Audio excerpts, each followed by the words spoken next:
Two guys of Minnesota sports flowing in their veins. Mackey and Judd on Score North and ScoreNorth.com. It's a scoop session and a reckless speculation Thursday here. It doesn't get any better. Got Doogie in the house from the 5 Eyewitness News Sports Department, Minnesota Sports with Mackey and Judd. We can talk. There's some other things floating around ownership-wise with both the Twins and the Wolves. We can touch on the Twins thing, but let's start with Vikings here.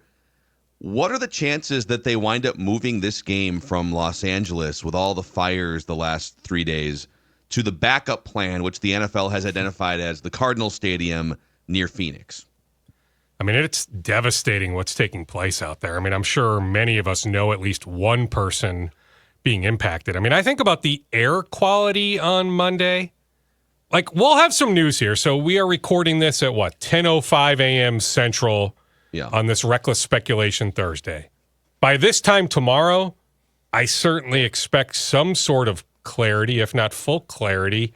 Even before the day is over, wouldn't shock me. It's such a production with the TV trucks, just logistically to pull off the broadcast the way they do. It takes a long time to set that up, to put everything into place. That's why we're looking at, probably in all likelihood, today. I don't know either way. The Vikings don't know either way. Certainly the highest level of Vikings management in constant contact with the league. The Players Association, I was in contact with Carl Francis, the head of the NFL Players Association, on Wednesday. He's in standby mode. Certainly interested, worried about the well-being of his guys, right? But then you think about the people in attendance, open-air stadium. I'm just saying, I don't know, Phil. I don't know how you pull that off on Monday. I get it that a sporting event can oftentimes galvanize a community, but it's not like that community is knee-deep in Rams fever anyway. And just with everything going on, the immediacy of Monday, maybe it's a sporting event later on. Now, we don't even have news yet of the Lakers game tonight. So the Lakers have a home game tonight against the Hornets. The NHL team, the Kings, had their game last night postponed. I believe they were playing the Flames. Doesn't matter who they were playing. But that game was postponed in downtown L.A. Yeah. But we don't have news quite yet. We'll have some news here on the Lakers game in the next couple hours. I'll be curious to see what takes place with the Lakers-Hornets game. But I just don't know, Phil. I mean, I get it.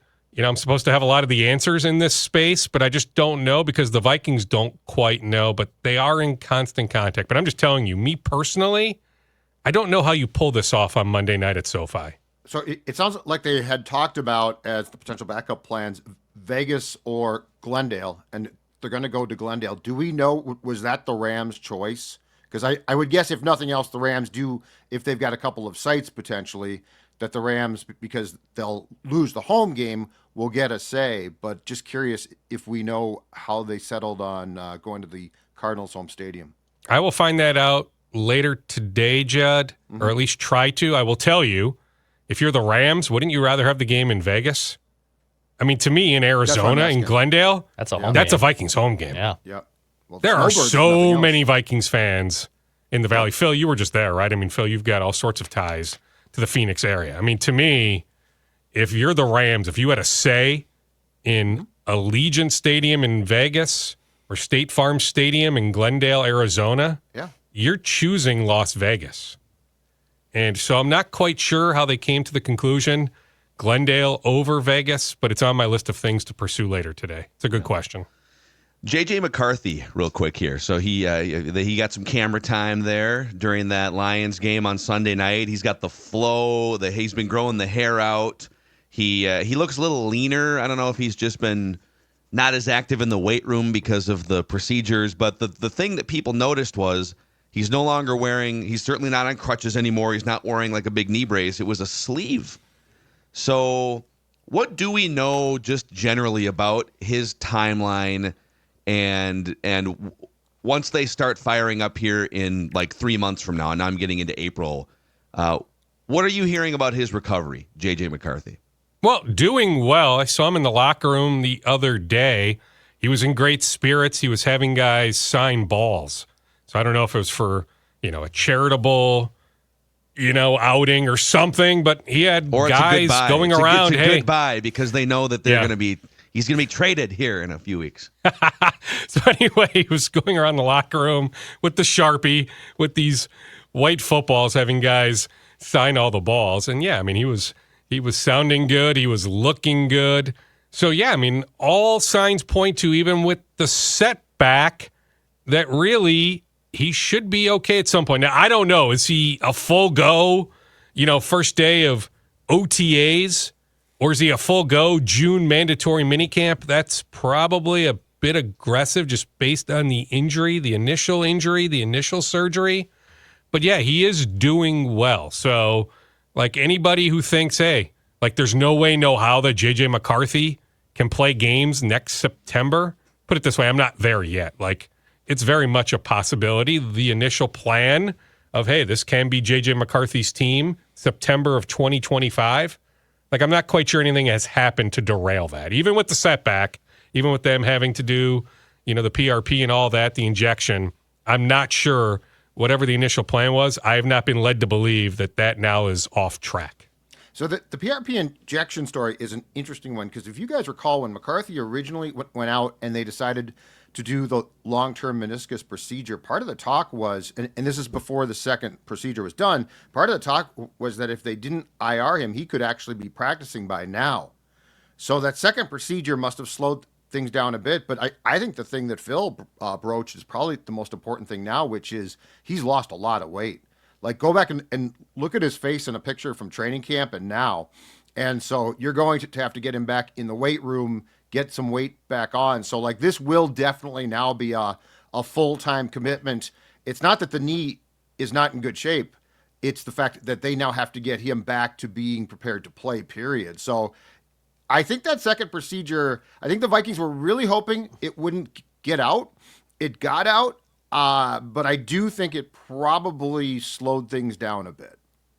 Well, sure. I mean, it was about 1 year ago today or 1 year ago yesterday, he's leading Michigan to a national championship. So look at the images from 1 year ago yesterday to today.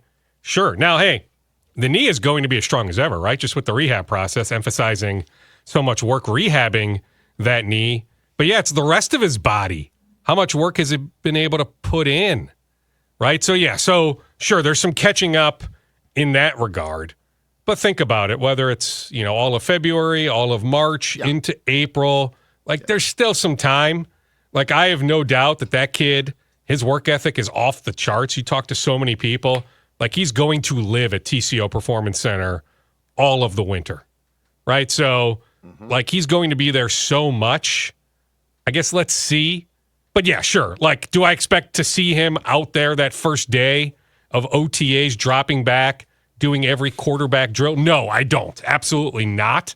But I'm just telling you, I haven't been told anything that says, okay, like he couldn't lead this franchise come, at some point, whether it's, right at the start of the season, next season, or soon thereafter. I've not been told anything, Judd, that suggests to me that can't happen. Reckless speculation question for you guys here. How much money is on the line for Sam Darnold on Monday night? How much money is he playing for on Monday night? Well, there are so many quarterback-needy teams. We've gone over this. Maybe 2 draft-eligible quarterbacks that could start immediately. Maybe. Like, are we sure on Shedeur Sanders? Are we sure on Cam Ward? But maybe 2. Not much beyond that. And how many quarterback-needy teams do we have? 6, 7, 8? 9-ish, somewhere in that ballpark. I mean, heck, how bad? What's worst case scenario, Phil, on Monday? How bad is he? I guess worst case is some sort of catastrophic injury, but what's the next worst case scenario? The Jaguar. Let's say it, and I don't want to put this out there. Sorry, Vikings fans, but this is a safe space to recklessly speculate. Let's say it's a repeat of the Jaguars game. I don't think it's going to cost him a ton. He still gets a multi-year deal. Absolutely still gets a multi-year deal. But we were of course, 4,000 yards and 35 touchdowns in desperation from teams looking for quarterbacks. Will he lose money? Yes. Sure, he'll lose money. To suggest, though, he's only going to get a 1 year deal, I think, is ludicrous. Like, he'll still get a 2 to 3 year deal with guaranteed money in that second year. I mean, who are the alternatives? I mean, are you paying Daniel Jones? Who else are you paying? Aaron Rodgers will be an option for somebody. He'll get signed, but it's the money. It's they were. You really want Aaron Rodgers over Sam Darnold? There was talk, guys, of $50 million, 45. If he doesn't have a good game, though, it comes way down. It comes down. Well, define way. Like if we're talking 3-110 or 3-120, and he has a Jacksonville-esque game, are we then talking 390? If he goes Lions or Jacksonville again, I think it comes down to 2 or 3. And I think I think it's now below what Baker got from Tampa Bay. Oh, you could sell me on that. I mean, that's a huge. Tick if he lower. has 2 games like that, the lasting impression, if they lose, I mean, he'll get. It's not. He's still the best option, though. He really is. It's not just a financial discussion for Sam. It's a value discussion for the Vikings too. Because let's say, regardless, maybe he gets hot for a couple games and they go to the NFC Championship game. The Vikings want him to be as valuable as possible, either A, so that they can be more confident that we're going to bring him back to help us win games in the future, or B, you can franchise tag him and get like a second-round pick or God forbid, a first-round pick if some team is desperate enough or if there's a market for him. And so I want the Vikings to make a run. I am almost equally as much rooting for Sam Darnold to play well because it's a great story. He's likable. I root for him to succeed based on the first 6 years of his career, and I want the Vikings to get high draft capital. So there's so much at stake for all the different parties here on Monday night. It's interesting. I'm with you. I mean, to me, what has made sense the last couple months, the way it's been trending, is franchise tag, eventual trade. So sure, yes, if you're rooting for that possibility, of course you want him to play well on Monday night. What I don't understand is, I've heard from some, I'm not suggesting this is the majority of the fan base, but that there are some saying, okay, after that train wreck on Sunday, have it continue to spiral out of control. Let's just end this season. Let's begin immediately the JJ McCarthy era. That logic doesn't make any freaking sense to me. Zero. Yeah, the roller coaster definitely went off the cliff for a lot of Vikings fans. It literally went from, should you be foolish to not give Sam a 3-year deal, to, all right, I've seen enough. That's a wrap. I'm good. JJ McCarthy. So you're saying that, so Duke, you're saying that people shouldn't be out on Darnold, or, because absolutely not. Well, no, don't be out on Darnold. And you shouldn't be rooting for doom and gloom. The J.J. McCarthy era could still absolutely take place very soon, while simultaneously Sam plays well and this team wins minimum one playoff game, if not a couple playoff games. And that could have always been the plan, too. Like the funny thing is, like, the Vikings internally always could have been, like, this entire time, they could have been saying, oh, the Sam thing's, it's a great surprise, right? But the Darnold era will start, the McCarthy era will start in 2025. And furthermore, let's milk this thing because, like, to Mackey's point, and he's right, let's get as much as we possibly can here. So, yeah, if you want the Vikings to lose on Monday night because of what happened on Sunday, that is a 180 pivot that is phenomenal, and I have no idea why. But crazily, that chatter is a little bit out there. I'm not suggesting it's hot and heavy, but I've heard it. I'm not making that up, I promise. Yeah, I brought this metaphor up a couple weeks ago. It does remind me of Who Wants to Be a Millionaire, and you walk on that show, and your goal is to win $1 million.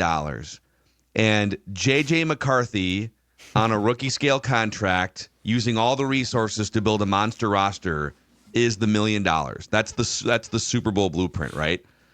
But as you climb that ladder, and oh man, we're at $150,000. Well, I could just stop right now and get $250,000. That's Sam Darnold.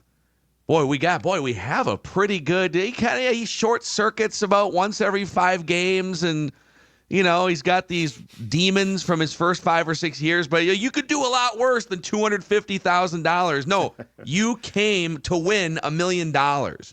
And And maybe Go it home, turns man. maybe Just it go turns home, out Phil. that Go home. maybe JJ is you run out of lifelines and the game ends before you win it. But like you've got to have your eyes on the horizon that you set out to reach when all of this started at last year's draft. I'm still trying to figure out, because I'm working on it for our pregame special on Monday, so shameless plug, the game here in the Twin Cities, heck, across the country on ABC Monday night. So here in the Twin Cities viewing area, KSTP Channel 5, my A job. So we're contractually obligated to pick up network coverage at 6:30 leading into kickoff at 7, but we are doing a pregame show 6 to 6:30. So later today in the locker room, tomorrow in the locker room, I want to get to the root of how much does playoff experience matter? So in Sam Darnold's case, he has never taken a snap in a playoff game. Is that a big deal? Is it not a big deal? Now, I went back. The Giants 2 years ago, most of that team that beat the Vikings literally had never played in a playoff game. I guess the conclusion I'm getting at is, at least for this round, we can make a case later on, especially in the Super Bowl. But this round, this wild card round, I'm not sure playoff experience matters even one iota. And also, the game they just played was a playoff game. It was the atmosphere, the intensity, the pressure, the national, it's a solo slot game. It was, I don't know, it technically wasn't a playoff game, but everything that you felt as a player in preparation, the importance, you got it out of your system at least. So the hope with Darnold is that, all right, dude, you felt it for the first time. Your pulse was a little faster than maybe it would have been in week 12 against whoever. And now hopefully Kevin O'Connell, though, much like Brian Daboll had been a coordinator for the Bills in some big playoff games before he took that Giants job.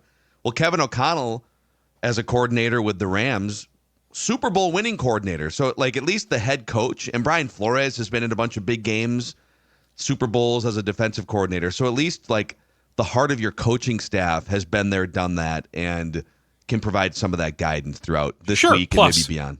Stephon Gilmore, Super Bowl winner with the Patriots, Cam Akers, Johnny Munt, Brandon Powell. Johnny Munt. I get it. Johnny Munt. Some of those guys maybe not getting a ton of offensive snaps, but their voice in the locker room, maybe not as much Munt, but some of those guys, plenty loud. Maybe not as much Gilmore, but like they can provide enough feedback, but it runs the gamut. Like, Byron Murphy, he's played in one playoff game, came with the Cardinals at the LA Rams. The year the Rams won the Super Bowl, the Cardinals lost a wild card game at the LA Rams. Andrew Van Ginkel missed Miami's playoff game last year. He's only played in one game. You think about guys like Jordan Addison, Ivan Pace Jr., Dalton Reisner, never played in a playoff game. Cam Robinson was hurt for Jacksonville in 2022, so the last time he played in a playoff game, 2017. Then you've got some other guys like Brian O'Neill that's been here for a few years, Garrett Bradbury. So it runs all over the place. Just some guys that have multiple games of experience, 4, 5, 6, 7 games. Other guys that have like 2 games, 1 game, and some guys that have never played in a playoff game. If this game gets moved, it's actually going to feel far less like a playoff game. You're right. Last week's game, though, like it's going to have a really weird atmosphere, which actually could help because the pressure. I think part of the problem with Sam, especially on Sunday, was, and it's weird, Dukes, because you go to the Sam presser quite a bit as well. You can't ever tell what's affecting him, and I don't mean. Sometimes I feel like it all deflects off him. Sunday sort of proved it doesn't, but you can't ever tell from his demeanor. So it was very clear that he got out there and the moment was just huge. And like that hit him. In this case, yes, if you lose against the Rams and you're playing in Arizona, your season will be done, but the moment won't feel like that, which actually could be an advantage to him. I think it feel will like a weird atmosphere. Be an advantage. But yeah, you're right. I mean, whether in Glendale or at SoFi, it'll be sunny out when the game kicks off, right? When you're entering the stadium, it'll be sunny out. It won't have necessarily a primetime feel. Mm-hmm. Maybe to us somewhat, but I'm just trying to put myself in their shoes. Not really, especially in Glendale. I'm telling you, there would be more Vikings fans in the stadium for sure than Rams fans. I'm not even quite sure it would be sold out In fact, I think I'd be surprised if it was sold out in Glendale. No. I mean, there would be a number of fans there, but to fill that entire stadium, I guess I'd be a little surprised. But yeah, just it wouldn't have a feel, right? So you're right. I mean, nothing really touches last Sunday. I mean, just even watching, our photojournalist Joe Lassar was there, so just watching back his video, his raw video from being on the field, you really get a feel for how loud that place was, how crazy that place was. Sure, watching the NBC telecast, maybe you felt it a little bit, but I felt it even more watching our own video. It was nuts. So you're right, Phil. Like they already played in a playoff game. I get it, the stakes are different now compared to last Sunday, but like this week is not going to touch, or Monday isn't going to touch what they experienced at Ford Field. Yeah, we'll get to some more scoops here, some rapid-fire scoops. Let's talk about MSP Plumbing and Heating here before we do anything else. Absolutely. In fact, guess what, folks? Commitment is one of the most important words that you can find at MSP Plumbing, Heating, and Air. That's I'm because sorry. That guy looks like Declan. That's Declan! Declan with some nice glasses on, don't you think? I have glasses too. I don't have those circular frames. I have more of the clear squared frames. But you know, Holy cow! All right. don't Let call get me back to my fix your air friends conditioning. Sorry, Okay, at call MSP Heating. I don't want to sell them short because for over a quarter century, families have relied on them for all their plumbing, drains, heating, and cooling needs. As a 100% family-owned and operated business, MSP is committed to taking care of your family. Right now, by the way, get $50 off any HVAC or plumbing repair. Call 651-615-4292 or visit them. MSP, call MSP.com, call MSP.com, MSP Plumbing, Heating, and Air, making sure that your home is safe and sound and cozy this time of year when it's so important for that to be the case. Also, Legit Pizza. Let's talk about Legit Pizza here. Unbelievable frozen pizza. I'm telling you, if you're craving a pizza that tastes just like it was made at your favorite childhood pizzeria, Pep's Legit Pizza is for you. Stone-baked, cracker-thin crust, zesty tomato sauce, whole milk mozzarella. That red and white checkered tablecloth does not come with it, but it does enhance it if you have one of those. Exceptional ingredients, signature spice toppings. Legit pizzas are the real deal. I picked up a small handful of them a few weeks ago at a local grocery store, and they did not last long in the Mackey household. So if you're looking for an authentic at-home pizza parlor experience, find Legit Pizzas at a store near you. Hey, rapid-fire scoops, but I'm going to guide you in the direction of Twins ownership here. So The Athletic is – so a source gave some quotes to The Athletic, and – I can tell you with 100% certainty, I know who. I think I know who just reading the quotes, I think I know who talked on behalf of the Twins. But it sounds like yes, it sounds like they want to wrap this thing and be done selling the team by opening day. Interesting. Well, I need a little bit more information on that. Did speak with somebody at the Twins on Wednesday, not the person that's quoted in that Athletic story. Now, this person did say, hey, not necessarily denying those quotes, but also in the same boat as me. Truly need to see it to believe it, unless the Pohlads are willing to take a lesser price. The buzz has been, they've been looking for north of what the Orioles sold for a year ago. Somewhere in the vicinity of $1.7 billion. A little north of that even. Now, if they're willing to settle for $1.4 billion, something in that ballpark, okay. Maybe we will have some news in the next 10 weeks. I will also say what's interesting to me is, and I haven't heard this much, we are on our way to a work stoppage 2 years from now, after the 26th season. And so how does that impact, like if you're Justin Ishbia, if you're others, like how does that impact things knowing, like it's a foregone conclusion. Like I don't know what's going to take place to avoid that. And so how long could that work stoppage last? What does the next collective bargaining agreement look like? But in the short term, like I need to really, really see it to believe it. But I will tell you, a high-ranking Twins official on Wednesday didn't necessarily deny those quotes, that information. Do we have any names or any numbers of groups beyond the Ishbias too? Because the Athletic piece implies that there that there are multiple or a few people involved here. Do we know that if there is a group of 3, a group of 5 that actually, because the Ishbia's got out because of the Bloomberg report, but beyond that, the names have been pretty quiet. So I'm just curious if this is real or if this is being leaked for convenience sake of let's make it look good. Well, it could be a combination. I would say look at some of the names that were in the mix for the Orioles that ultimately failed. Look at some of the names that have been involved in some other, potential sports ownership transactions the last few years. Those same people would like to own a professional sports franchise. So I would say look at some of those names. Here in Minnesota, not necessarily hearing much traction outside of the Cambria people, the Davis family, having some level of interest, but I'm not even sure they check every box in terms of, being able to be majority owners. And, but Ishbia, has reached out to a number of Minnesota business luminaries going back a number of weeks trying to form seemingly, some sort of partnership. I'll continue to say, if you're a Twins fan, I don't know how you wouldn't root for Justin Ishbia. Yeah, and as has been kind of bandied about in these scoop sessions over the months, just to rule out, A-Rod and Laurie are not interested, and the Not Wilfs interested. have gone on the record saying that they've got plenty on their plate with the Tell Vikings. you, though, we'll call it reckless speculation, fine. It'll fit the theme. While A-Rod and Laurie not interested in the Twins, I would say if another franchise here in town became available, there would be some level of interest. I'll leave it at that.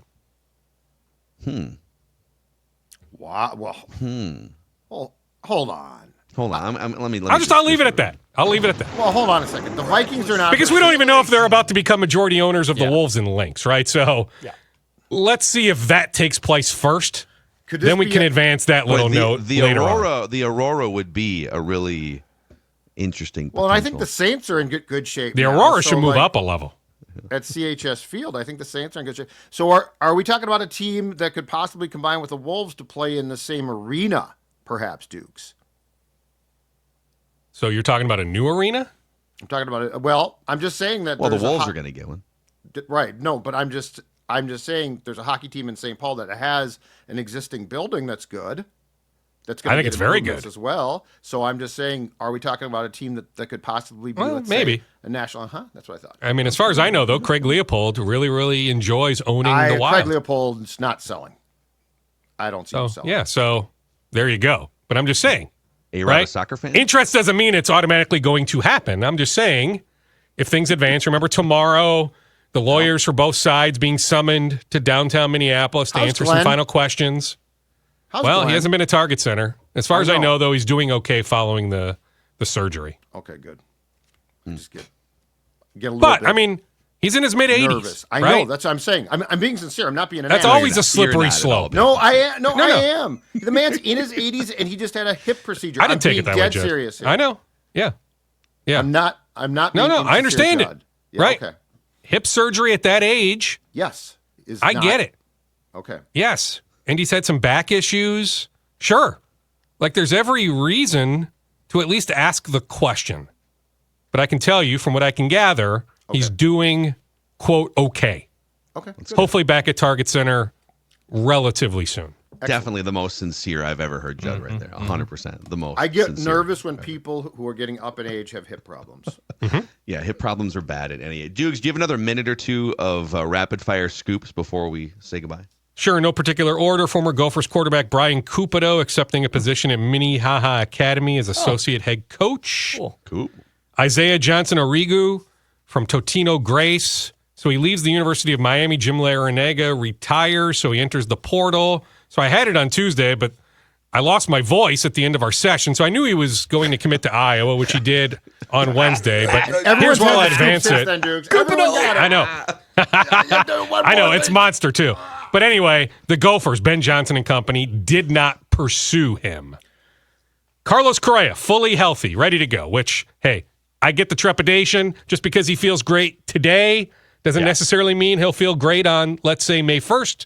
But today, doing great. Joe Ryan, doing great. Plan remains in place for Royce Lewis to get all sorts of reps at second base in Fort Myers. Today, the arbitration filing deadline, you will see the Twins reach agreements with a number of players on one-year deals, maybe even perhaps a multi-year deal. Been some chatter on at least one of these guys. I don't sense it's anywhere near the finish line, so don't know if it'll get done. Those are talks that can also continue later on. Keenan McCardle. Is it McCardle or McCardell? I think the latter. McCardell, I think. McCardell? I think Vikings it's wide McCardell. receivers coach. Yeah, he remains hopeful to be in the mix for one of these OC jobs. Yep. So depending on how these head coaching openings shake out, but you think about the possibility of Flores and McCown. Okay, we get it. Interviewing for head coaching jobs. Ryan Grigson in the front office interviewing for the Jets GM job. He's hopeful to come up for the Tennessee job as well. Don't know if I would make him any sort of betting favorite on either front, but you think about somebody like Keenan McCardell, like he's ready to be a play caller. So something to keep an eye on. I saw or heard Royce before we started recording pining for the return of Jimmy Butler. I don't sense there's interest either side. So Jimmy accepting terms of a deal to come back to Minnesota, or the Wolves saying, hey, let's find a way to bring Jimmy Butler, quote unquote, home. Don't see it happening. Miami did have some interest in the summer in Julius Randle, but you can't even make a one-for-one trade. Remember, the Wolves' second apron can't aggregate guys. It's not even an easy transaction to pull off, but there's no sense there's any Wolves' interest in Jimmy Butler. Anything else I wrote down, boys? Let me just go through the notes real quick. Royce gave some love to St. Thomas. Hell of a win for Johnny Tauber's team last night over South Dakota State. Yeah. Oh, the Loons. Maybe they even announced this by now, but re-signing midfielder Will Trapp. We are the home of Loons soccer. So Will Trapp, the midfielder, back on a one-year contract. Yeah, Judd's a big Will Trapp guy. Scarves up. For sure. Always like Will Trapp. Scarves All right, up. Dukes. Great stuff. Great scoop session. And yeah, Monday. So our next session with you is Tuesday. But yeah, Monday locally. Tune in 30 minutes early on 5 Eyewitness News to watch Doogie and Chris Long and Joe Schmidt with the local pregame show. You guys always pump out good features. So yes, Alec caught up with Kevin O'Connell's high school coach, got a bunch of pictures sent in to him. So Alec Osmus will also have some sort of presence in that pregame show. Schmidt caught up with Fran Tarkenton yesterday. In fact, I need to go back and look.